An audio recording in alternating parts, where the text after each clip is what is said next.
He thought he had lost everything. His family was broken. His past was full of mistakes. And now, alone in the wilderness, with nothing but the ground beneath him and the stars above, Jacob had no idea that God was about to change his life forever. If this kind of story moves your heart, hit subscribe and join us every week as we bring the Bible to life in ways you've never seen before. Jacob was not exactly a perfect man. From the very beginning, he had made choices that hurt people he loved. He had tricked his own father, Isaac, who was old and could barely see.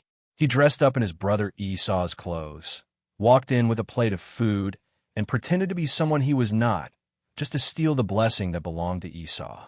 And it worked. But the moment he walked out of that tent, Jacob's life fell apart. Esau was furious, so furious that Jacob had to run, far away from home, away from his mother who loved him, away from everything familiar. He ran to a distant land with nothing but the clothes on his back and the weight of what he had done. That first night alone was brutal.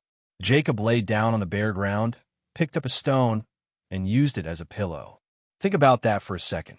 No shelter, no family, no comfort, just cold ground, a hard rock, and a sky full of stars that felt very far away. And then he fell asleep. And that is when everything changed. Jacob began to dream. But this was no ordinary dream. He saw a staircase stretching from the earth all the way up into heaven. And on it, angels were moving up and down, back and forth, like messengers between two worlds.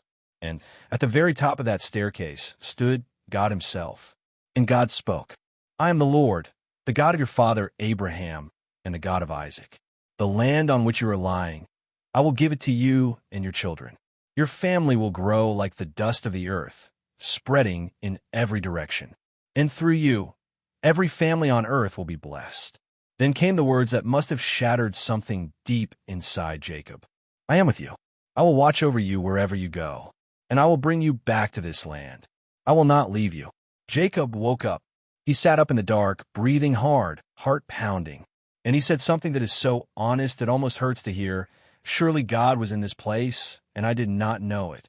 He had been running from his past, running from shame, running from the mess he had made. And the whole time, God had been right there, not watching from a distance, not turning away because of Jacob's mistakes. Right there, present, speaking, planning. Jacob took that stone he had slept on, stood it up like a pillar, and poured oil over it as an act of worship. He called the place Bethel, which means house of God, because in the middle of the wilderness, in the middle of his worst moment, he had discovered something he would never forget. God's plan does not depend on your perfection. Jacob was not chosen because he was good. He was chosen because God is faithful. The blessing God spoke over him that night was not a reward for what Jacob had done right. It was a promise rooted in grace, in a love that reaches down even to people running away from their own mistakes. And that is the part of this story that should stop you in your tracks. Maybe you are in your own wilderness right now. Maybe you feel like your choices have taken you too far. Maybe the ground feels hard and the night feels long, and you cannot imagine how anything good could come from where you are. But Jacob's story whispers something to us across thousands of years. God was there, even when Jacob did not know it.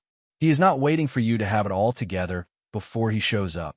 He shows up in the hard places, in the uncertain places, in the sleeping on a stone places.